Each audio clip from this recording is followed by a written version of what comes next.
3 बजे से लेकर शाम 7 बजे तक 4 घंटों में 39 मकामात के ऊपर जो फौजी तनसीबात हैं उसके ऊपर अटैक्स हुए। एक मंसूबे के तहत एक महदूद वक्त में अटैक्स किए गए और उसके पीछे एक पूरा डिज़ाइन था। उस वक्त के कोर कमांडर लाहौर को भी गफलत बरतने की बुनियाद के ऊपर रिटायर किया गया और मरात और पेंशन भी उनकी ख़त्म की गई। क्या सुप्रीम कोर्ट पार्लियामेंट को डायरेक्शन दे सकती है जब आर्मी एक्ट के सेक्शंस 21D1 और 21D2 ही कलअदम करार दे दिए गए, तो फिर अपील का जो सवाल है वो कहाँ से आया? जुमे तक एटलीस्ट जो है वो फैसला सुप्रीम कोर्ट के आईनी बेंच की तरफ से जो शॉर्ट ऑर्डर है वो कम से कम जारी कर दिया जाएगा।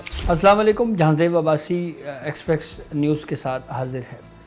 जो मौजूदा अदालती हफ्ता है ये खासा अहम है। बहुत अहम केसेस पर इस रवां अदालती हफ्ते में इनके ऊपर समाअत होनी है।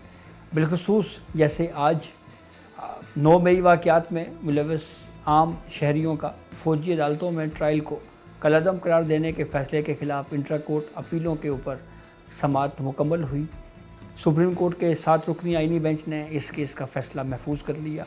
वहीं पे कल मखसूस नशिस्तों के केस में जो मुस्लिम लीग नून, पीपल्स पार्टी और इलेक्शन कमीशन की जानिब से नज़रसानी दरख्वास्तें फ़ाइल की गई थी, कल उनके ऊपर सुप्रीम कोर्ट का 13 रुकनी आईनी बेंच समाअत करने जा रहा है। और परसों इस्लामाबाद हाई कोर्ट में जजेस ट्रांसफ़र के ख़िलाफ़ जो 5 जजेस की जानिब से सुप्रीम कोर्ट में पिटीशन फ़ाइल की गई थी उसके ऊपर हियरिंग होनी है। वो भी खासा अहम केस है। तो ये जो अदालती हफ्ता, रवां अदालती हफ्ता है, ये खासा अहमियत का हामिल है। आज का जो फ़ौजी अदालतों में सिविलियन के ट्रायल के हवाले से केस है, इसकी समाअत मुकम्मल हुई। सुप्रीम कोर्ट के 7 रुकनी आईनी बेंच ने इसका फ़ैसला महफूज किया। मजमूई तौर के ऊपर तकरीबन 56 समाअतें ICA में यानी इंट्रा कोर्ट अपील में हुई हैं। जस्टिस अमीनुद्दीन खान की सरबराही में 7 रुकनी आईनी बेंच ने आज जब समाअत का आगाज़ किया तो अटॉर्नी जनरल मंसूर उस्मान आवान आज पेश हुए। उन्होंने सबसे पहले तो आईनी बेंच को जो 9 मई के वाक़यात में जो पूरे मुल्क के फ़ौजी तनसीबात के ऊपर अटैक्स हुए उसकी तफसील बयान की। अटॉर्नी जनरल ने ये बात बताई कि 3 बजे से लेकर शाम 7 बजे तक 4 घंटों में 39 मकामात के ऊपर जो फ़ौजी तनसीबात हैं उसके ऊपर अटैक्स हुए। इसमें पंजाब, इसके अलावा खैबर पख्तूनख्वा, बलूचिस्तान और सिंध में अटैक्स हुए। सबसे ज़्यादा अटैक जो है वो पंजाब में हुए। GHQ रावलपिंडी में अटैक हुआ।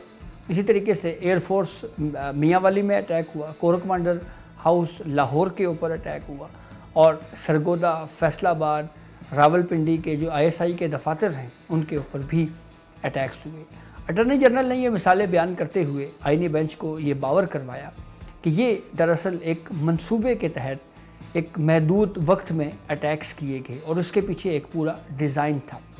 लेकिन इस आर्ग्यूमेंट के ऊपर जस्टिस नईम अख्तर अफ़गान ने ये सवाल उठाया। उन्होंने ये कहा कि जो इन वाक़यात की शिद्दत है या जो जुर्म हुआ है इससे किसी को इनकार नहीं है, लेकिन हम यहाँ पर इस केस में सिर्फ जो तशरीह का मामला है कि क्या आम शहरियों का फ़ौजी अदालतों में ट्रायल हो सकता है या नहीं हो सकता, हम सिर्फ इस नुक्ते को देख रहे हैं, इसका जायज़ा लिया जा रहा है। जस्टिस नईम अख्तर अफ़गान ने ये बात भी कही कि जो केस के बुनियादी मेरिट्स हैं उसके ऊपर हम नहीं जा सकते। अटॉर्नी जनरल ने फिर उसके बाद गफलत बरतने के ऊपर जो फ़ौज के ख़िलाफ़ विद इन दी आर्मी जो कार्रवाई हुई उसकी तफसील आईनी बेंच को बताई।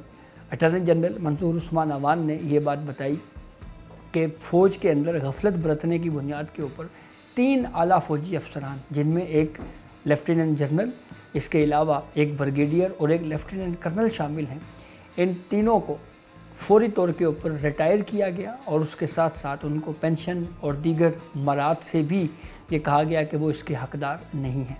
जैसे नईम अख्तर अफ़गान ने यहाँ पर एक सवाल पूछा। उन्होंने अटॉर्नी जनरल से पूछा कि जो पेंशन और दीगर मरात से महरूम होने वाले और रिटायर होने वाले जो जिन अफसरान की आप बात कर रहे हैं, क्या उसमें उस वक्त के कोर कमांडर लाहौर भी शामिल थे? इस पर अटॉर्नी जनरल ने हाँ में जवाब दिया और कहा जी बिल्कुल, उस वक्त के कोर कमांडर लाहौर को भी गफलत बरतने की बुनियाद के ऊपर रिटायर किया गया और मरात और पेंशन भी उनकी ख़त्म की गई। साथ ही अटॉर्नी जनरल ने यह बात भी बताई कि 14 दीगर अफसरान ऐसे हैं जिनके बारे में ये फ़ैसला हुआ कि वो जिन ओहदों के ऊपर हैं वहीं पे रिटायर हो जाएंगे, उनको आगे मुस्तकबिल में मज़ीद तरक्कियाँ नहीं मिलेंगी। जब ये सारी तफसील जो है वो कोर्ट के सामने अटॉर्नी जनरल ने बयान की, उसके बाद बात आई कि अपील का हक़ वो सज़ा याफ्ता मुल्ज़िमान क्या उनको मिलेगा या नहीं मिलेगा। तो इस पर अटॉर्नी जनरल ने एक तो ये बात कही कि जो मेन केस की प्रोसीडिंग में ये बात कही गई थी कि अपील का हक़ इनको दिया जाएगा, तो इस हवाले से एक तो वो निगरान हुकूमत थी। दूसरा, जो अबूरी हुक्मनामे होते हैं जब डिटेल जजमेंट आती है तो वो उसमें ज़म हो जाते हैं। और तीसरी बात, सुप्रीम कोर्ट अपने फ़ैसले में ऑब्ज़र्वेशन दे सकती है पार्लियामेंट को कि पार्लियामेंट चाहे तो अपील का हक़ देने के लिए कानून साजी कर सकती है।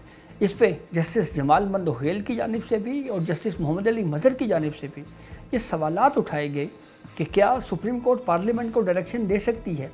अटॉर्नी जनरल ने साबिक army chief general Qamar Javed Bajwa की मुद्दत मुलाजमत में तोसी के फ़ैसले का हवाला दिया और ये कहा कि उस वक्त उस फ़ैसले में सुप्रीम कोर्ट ने ये कहा था कि पार्लियामेंट चाहे तो कानून साजी कर सकती है और फिर उस पर कानून साजी हुई और उस वक्त के army chief general Qamar Javed Bajwa की मुद्दत मुलाजमत में तोसी हुई।